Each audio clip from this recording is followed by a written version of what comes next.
Pak, untuk kegiatan ini. Oke. Terima kasih. Assalamualaikum warahmatullahi wabarakatuh.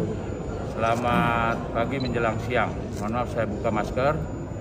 Kegiatan hari ini adalah kegiatan lintas sektoral, rapat lintas sektoral yang pertama dilaksanakan di atau terhubung dengan tingkat Mabes Polri. Dalam hal ini Bapak Asop Kapolri dengan tingkat pusat, breakdown ke bawah seluruh jajaran seluruh Indonesia. Khusus di Polda Jawa Tengah pun melaksanakan rapat lintas sektoral dengan instansi terkait. Demikian. Apa yang menjadi pembahasan, Pak? Yang dibahas adalah kesiapan kita dalam menghadapi Natal dan Tahun Baru 2022-2023. Artinya kita mempersiapkan selain aparat dalam hal ini kami kepolisian dengan rekan kita TNI dan instansi terkait. Dalam hal ini mempersiapkan bagaimana ketika nanti pada pelaksanaan operasi yang namanya di Polda Jawa Tengah, operasi Lilin Candi akan berlaku 11 hari. Dengan operasi seandainya seperti di tempat-tempat lain pasti ada. Nanti dilaksanakan 11 hari, itu bekerja bersama dengan instansi terkait, khususnya kepada masyarakat yang mau mudik. Mungkin dalam hal ini berlibur sekalian mudik dan menjelang akhir tahun, ataupun nanti menjelang awal tahun. Itu semua kita melaksanakan operasi Lilin Candi, dilaksanakan bersama-sama. Demikian. Untuk posko mungkin Pak ada yang berapa yang disiapkan? Apa? Posko. Oke, mungkin untuk detailnya nanti disampaikan. Pos itu ada 3, pos PAM, pos Yan, dan pos terpadu. Silakan Bapak Dirlantas. Baik, terima kasih. Khusus untuk jalur Polda Jawa Tengah dengan stakeholder dan jajaran sudah siap. Jadi ada 5 jalur yang nanti akan dilewati khusus mudik termasuk balik. Yang pertama adalah tol. Tol yang kedua ada arteri, itu ada Pantura, ada jalur tengah, jalur selatan, dan jalur pantai selatan. Semua jalur sudah kita kelola, semuanya lengkap. Termasuk juga rekayasa skenario manakala nanti arus dari Jawa Barat maupun dari Jakarta itu cukup padat. Skenario pertama mungkin akan kita lakukan one way. Yang kedua kontraflow, termasuk pengalian. Pada tataran Polda, Direktorat Lalu Lintas dan Polda Jawa Tengah dan stakeholder akan melakukan kebijakan lokal, khususnya di kota Semarang menuju ke Solo. Itu di H-2 tanggal 23-24 itu akan terjadi kepadatan. Nanti akan kita persiapkan one way lokal termasuk kontraflow. Demikian juga jalur-jalur yang menuju ke wisata. Kita sudah siap semuanya. Jadi seluruh pos pengamanan itu ada 252.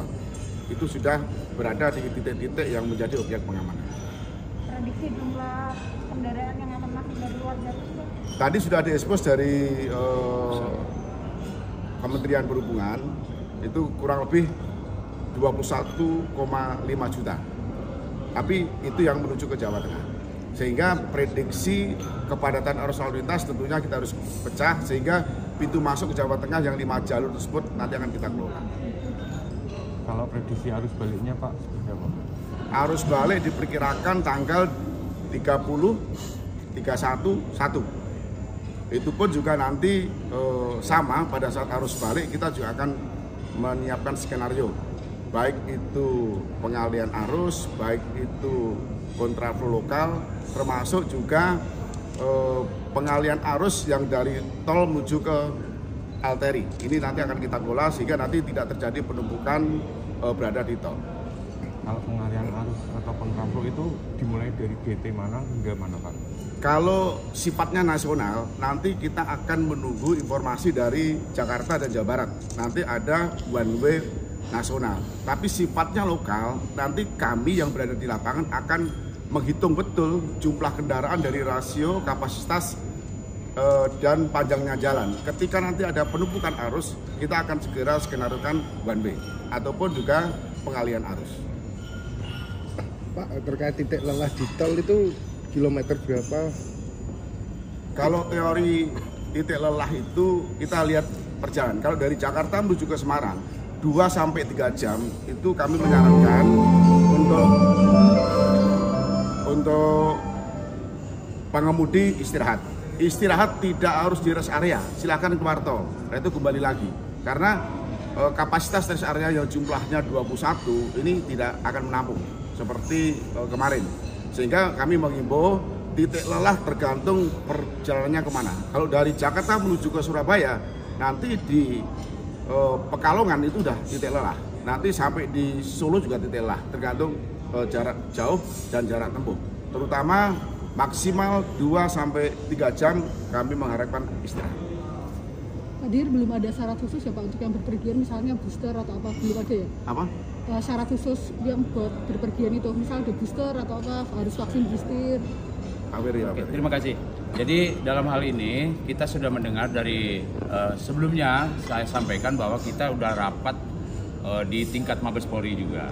Itu kita akan melihat perkembangan produktivitasnya, bagaimana khususnya saat ini operasi tidak lepas harus kita sama-sama menjaga penyebaran COVID-19, mungkin saat ini adalah varian Omikron. Itu kita melaksanakan dasar saat ini adalah Inmendagri nomor 50 dan 51. Bagaimana itu melakukan ataupun masyarakat kita tetap akan kita menyampaikan edukasi di level 1 itu namanya, berarti masih ringan. Tapi kami berharap tetap melaksanakan apa yang namanya menjaga, memakai masker, mengatur jarak, lain sebagainya. Apalagi tempat kerumunan, di rest area nanti, lain sebagainya.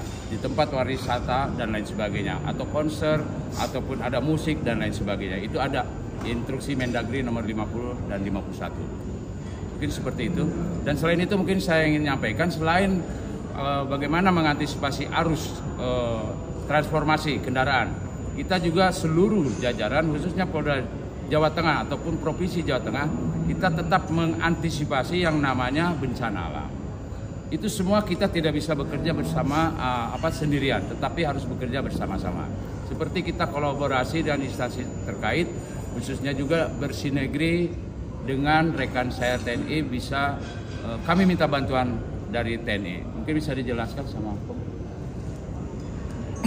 Terima kasih. Kebetulan hari ini kami wakil dari Kodam 4 Diponegoro karena ada kegiatan infanteri hari ini. Jadi pasukan nanti yang tergelar dalam rangka membackup Natal 2022 dan Tahun Baru 2023, personil dari Kodam 4 yang PKO ke Polda dan Polres kurang lebih 969. Itu pun nanti di standby-kan masing-masing satuan satu kompi. Satu kompi itu sekitar kurang lebihnya satu SSK, satuan setingkat kompi. Itu mungkin yang bisa kami sampaikan. Ada yang lagi? Pak, mungkin dari 11 hari operasi itu apa yang diwaspadai Pak? Ya, baik. Selain mungkin tadi bicara arus mudik atau kembali, kita tetap saat ini selain sebagai melancarkan Kamtibmas, kami menjaga Harkamtibmas, sama-sama kita laksanakan mengantisipasi saat ini dari cuaca lain sebagainya, bencana alam lain sebagainya. Mungkin hal-hal yang lain itu pasti ada fungsi intelijen yang sudah memprediksi. Mungkin dalam hal ini nanti kita sampaikan secara sambil berjalan. Yang perlu kita waspadai adalah bagaimana masyarakat tenang dulu, aman, khususnya yang saudara-saudara yang Nasrani, dan semuanya akan menyambut akhir tahun dan menjelang awal tahun. Prediksinya adalah bagaimana kita menjaga jangan sampai ada orang-orang tertentu yang mengganggu stabilitas nasional. Itu saja mungkin bisa dijabarkan, pasti arahnya dan fungsinya sudah ada. Satuan kerjanya sudah pasti melakukan hal-hal tersebut. Dalam hal ini pasti sejarah berjalan sudah dilakukan. Sebelum nanti pelaksanaan juga, dari sekarang kita sudah melaksanakan, kami dari kepolisian namanya KRYD, kegiatan rutin yang ditingkatkan. Artinya apa?